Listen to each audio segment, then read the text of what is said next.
ಯಾವ ರೀತಿ ಸಿದ್ಧತೆ ನಮಗೂ ಸಹ ಹೊಸ ವರ್ಷ ಶುಭಾಶಯಗಳು. ಯಾವ ರೀತಿ ಸಿದ್ಧತೆ ನಡೆದಿದೆ, ಸಾರ್ವಜನಿಕರು ಏನ್ ಹೇಳ್ತಾರೆ, ಭಕ್ತಾದಿಗಳಿಗೆ ಅದ್ರ ಬಗ್ಗೆ ತಿಳ್ಕೊಡಿ ಸರ್. ಇವತ್ತು ವೈಕುಂಠ ಏಕಾದಶಿ ನಾಳೆ ಆಗೋದ್ರಿಂದ ಇವತ್ತು ಅಭಿಷೇಕ ಆಗಿದೆ, ಬಹಳ ಚೆನ್ನಾಗಾಗಿದೆ. ಮತ್ತೆ ನಾಳೆ ಕೂಡ ಪ್ರತಿ ವರ್ಷದಂತೆ ನಮ್ಮ ದೇವಸ್ಥಾನದಲ್ಲಿ ವೈಕುಂಠ ಏಕಾದಶಿ ಬಹಳ ಅದ್ದೂರಿಯಾಗಿ, ಈ ವರ್ಷ ಇನ್ನೂ ಬಹಳ ಅದ್ದೂರಿಯಾಗಿ ಆಗ್ತಾ ಇದೆ. ಹೂವಿನ ಅಲಂಕಾರ ಇರ್ಬೋದು, ಪ್ರಸಾದ ವಿನಿಯೋಗ ಇರ್ಬೋದು, ಮತ್ತು ವ್ಯವಸ್ಥೆಗಳು, ಸುವ್ಯವಸ್ಥೆಗಳು ಎಲ್ಲವೂ ಕೂಡ, ಮತ್ತೆ ದೀಪಾಲಂಕೃತ ಎಲ್ಲವೂ ಕೂಡ ಪ್ರತಿ ವರ್ಷಕ್ಕಿಂತ ಈ ವರ್ಷ ಇನ್ನೂ ಅದ್ದೂರಿಯಾಗಿದೆ. ಮತ್ತು ಇವತ್ತು ತಿರುಪತಿಯಲ್ಲಿ ಒಂದು ದುರಂತ ಆಗಿದೆ. ಅವರು ವೈಕುಂಠ ಏಕಾದಶಿ ಪಾಸ್ ಕೊಡ್ತಾರೆ ಅಂತ ಹೇಳಿ ಸುಮಾರು ನೂಕುನುಗ್ಲಾಗ 6 ಜನ ತೀರೋಗಿದ್ದಾರೆ. ಇದು ಒಂದು ಎಚ್ಚರಿಕೆ ಗಂಟೆ ಎಲ್ರಿಗೂ ಕೂಡ. ಯಾಕೆಂದ್ರೆ ಸ್ವಲ್ಪ ಸಮಾಧಾನವಾಗಿ ಹೋದ್ರೆ ಏನೂ ಆಗೋದಿಲ್ಲ. ನಮಗೂ ಎಲ್ಲಾ ರೀತಿಯಲ್ಲೂ ನಾವು ವ್ಯವಸ್ಥೆ ಮಾಡಿದ್ವಿ. ಯಾಕೆಂದ್ರೆ ಒಂದು ವಿವಿಐಪಿ ಕ್ಯೂ, ಮತ್ತೆ ಟಿಕೆಟ್ ಆಗಿರ್ಬೋದು, ಪಾಸ್ ಆಗಿರ್ಬೋದು, ನಾವು ಒಳಗಡೆ ಒಂದು ಕ್ಯೂ, ಮತ್ತೆ ರ್ಯಾಂಪ್ಸ್ 1.5 ಅಡಿ 2.5 ಅಡಿ ರ್ಯಾಂಪ್ಸ್ ಮಾಡಿದ್ವಿ. ಎಲ್ರಿಗೂ ಬಹಳ ಚೆನ್ನಾಗಾಗತ್ತೆ.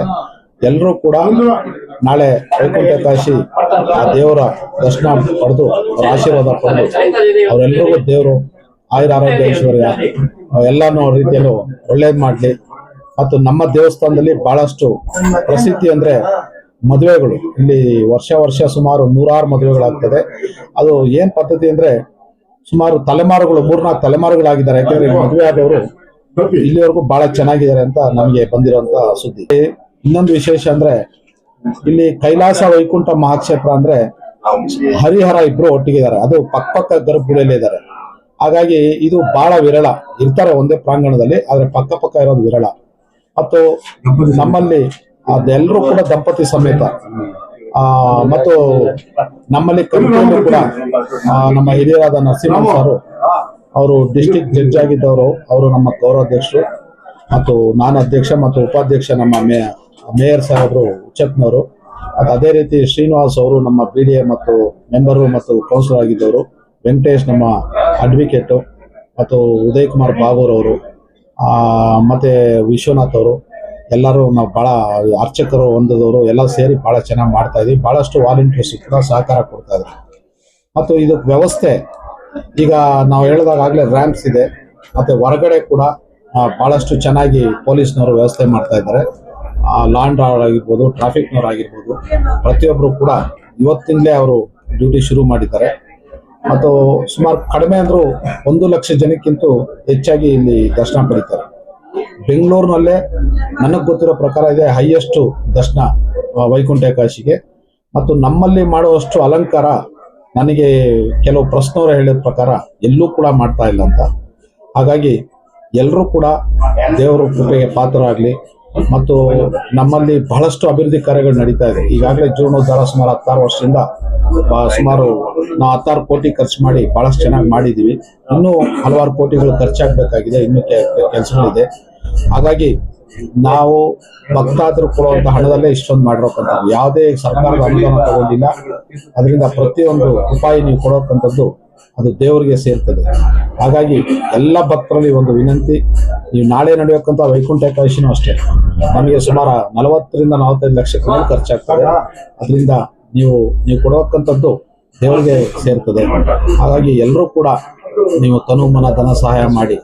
ಮತ್ತು ಎಲ್ಲರೂ ಕೊಡ್ಲೇಬೇಕು ಅಂತಲ್ಲ, ಅವರು ಭಕ್ತಿಯಿಂದ ಬಂದೋದ್ರು ಆಗುತ್ತೆ. ಆದ್ರೆ ಯಾರಿಗೆ ಶಕ್ತಿ ಇದೆಯೋ ಅವರು ಕೊಡ್ಲಿ ಅಂತ ಕೇಳ್ಕೊತೀನಿ. ಮತ್ತು ನಮ್ಮಲ್ಲಿ ಬೆಳಗ್ಗೆ 6 ಗಂಟೆಗೆ ಸಾರ್ವಜನಿಕ ದರ್ಶನ ಸ್ಟಾರ್ಟ್ ಆಗುತ್ತೆ.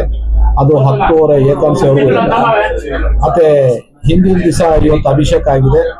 ಮತ್ತೆ ನಮಗೆ ಬೆಳಗಿನ ಜಾವ ನಾಳೆ ಸುಪ್ರಭಾತ ದರ್ಶನ ಇರ್ತದೆ. ಅದು ಬೆಳಗ್ಗೆ ರಾತ್ರಿ ಬೆಳಗಿನ ಜಾವ ಸುಮಾರು 2 ಗಂಟೆಯಿಂದ ಸುಮಾರು 5:30ವರೆಗೂ ಅದು ಆಗ್ತದೆ. ಹಾಗಾಗಿ ಎಲ್ಲ ಭಕ್ತರು ಸುಪ್ರಭಾತಕ್ಕೆ ನಾವು ಟಿಕೆಟ್ ತಗೊಂಡವ್ರಿಗೆ ಮಾತ್ರನೇ ಪ್ರವೇಶ ಇರುವಂಥದ್ದು. ಮತ್ತು 6 ಗಂಟೆಯಿಂದ ಸಾರ್ವಜನಿಕ ದರ್ಶನ ಇರ್ತದೆ. ಮತ್ತು ಶೀಘ್ರ ದರ್ಶನ ಮಾಡಬೇಕಾದ್ರೆ 100 ರೂಪಾಯಿ ಟಿಕೆಟ್ ಇರ್ತದೆ. ಮತ್ತು ಇನ್ನೂ ವಿಶೇಷವಾಗಿ ಮಾಡಬೇಕಾದ್ರೆ 500 ರೂಪಾಯಿ ಮತ್ತು 1000 ರೂಪಾಯಿ ಇದೆ. ಮತ್ತು ಇವತ್ತು ಅಭಿಷೇಕ ಮುಗಿದಿದೆ, ಅಭಿಷೇಕದ ಟಿಕೆಟ್ಗಳು ಕೂಡ ಇವತ್ತು ಲಭ್ಯ ಇತ್ತು. ಈಗ ಸುಪ್ರಭಾತದ್ದು, ಏಕಾಂತ ಸೇವೆದು ಮತ್ತು ದರ್ಶನ ಟಿಕೆಟ್ಗಳು ಲಭ್ಯ ಇದೆ. ಯಾರಾದರೂ ನೀವು ತಗೊಂಡು ದರ್ಶನ ಪಡಿಬೋದು. ಮತ್ತೆ ಈಗ ನಿಮ್ಮನ್ನು ಕುರಿತು ನಮ್ಮ ಹಿರಿಯರಾದ ನರಸಿಂಹನ್ ಸರ್ ಮಾತಾಡ್ತಾರೆ, ಆಮೇಲೆ ಉಚ್ಚಪ್ಪನವರು ಏನ್ ಮಾತಾಡ್ತಾರೆ. ನಾರಾಯಣಾಯ ವಿದ್ಮಹೇ ವಾಸುದೇವಾಯ ಧೀಮಹಿ ತನ್ನೋ ವಿಷ್ಣು ಪ್ರಚೋದಯಾತ್. ಎಲ್ಲವೂ ನಾರಾಯಣಮಯವಾಗಿದೆ. ಎಲ್ಲವೂ ನಾರಾಯಣಮಯವಾಗಿದೆ. ಇಲ್ಲಿ ಈಗ ಭಕ್ತಾದಿಗಳು ಹೆಚ್ಚಿನ ಸಂಖ್ಯೆಯಲ್ಲಿ ಬರೋದ್ರಿಂದ ಎಲ್ಲರಿಗೂ ಸಮರ್ಪಕವಾಗಿ ಬಂದು ದರ್ಶನವನ್ನು ಪಡೆಯೋದಕ್ಕೆ ಅನುಕೂಲವಾಗಲಿ ಅಂತ ದೂರದಿಂದಲೇ ಬ್ಯಾರಿಕೇಡ್ಗಳನ್ನೆಲ್ಲ ಅಳವಡಿಸಲಾಗಿದೆ. ಮಧ್ಯದಲ್ಲಿ ವಾಲಂಟಿಯರ್ಸ್ ಕೂಡ ಇದ್ದಾರೆ. ಹಾಗೇನೆ ಪೊಲೀಸ್ ಸಿಬ್ಬಂದಿಯವರು ಕೂಡ ನಮಗೆ ಸಹಕಾರ ನೀಡ್ತಾ ಇದ್ದಾರೆ. ಈ ವಾಲಂಟಿಯರ್ಸ್ ತಮ್ಗೆ ಏನಾದರೂ ಮಾಹಿತಿ ಬೇಕಾದ್ರೆ ಸಾರ್ವಜನಿಕರು ಅಲ್ಲಿ ವಾಲಂಟಿಯರ್ಸ್ನ ಕೇಳಿದ್ರೆ ಅವರು ಅದಕ್ಕೆ ಸೂಕ್ತ ಮಾರ್ಗದರ್ಶನವನ್ನು ನೀಡ್ತಾರೆ. ಹಾಗೇನೆ ಆ ಮಾರ್ಗದರ್ಶನ ನೀಡೋದಕ್ಕೆ ಅವ್ರಿಗೆ ಈಗಾಗಲೇ ತರಬೇತಿ ಕೂಡ ಆಗಿದೆ. ಮತ್ತು ಇಲ್ಲಿ ಶ್ರೀಮನ್ನಾರಾಯಣನು 2 ರೀತಿಯಲ್ಲಿ ವಿಜೃಂಭಿಸ್ತಾ ಇದ್ದಾರೆ. ಒಂದು ರಂಗನಾಥರಾಗಿ ಮತ್ತು ವೆಂಕಟರಮಣರಾಗಿ, ಹಾಗೇನೆ 2 ದೇವರು ಪತ್ನಿ ಸಮೇತರಾಗಿ ಕೂಡ ಇಲ್ಲಿ ನೆಲೆಸಿರುವುದು ಒಂದು ವಿಶೇಷ. ಮತ್ತು ಈ ವೈಕುಂಠ ಏಕಾದಶಿ ದಿನ ಜನಗಳು ಸಮರ್ಪಕವಾಗಿ ಒಂದು ದರ್ಶನ ಮಾಡೋದಕ್ಕೆ ಅನುಕೂಲವಾಗುವಂತೆ ಅವರಿಗೆ ದರ್ಶನಕ್ಕೆ ವ್ಯವಸ್ಥೆ ಅಲ್ಲದೇನೆ ಪ್ರಸಾದಕ್ಕೂ ಕೂಡ ಎಲ್ಲ ವ್ಯವಸ್ಥೆಯನ್ನು ಮಾಡಲಾಗಿದೆ.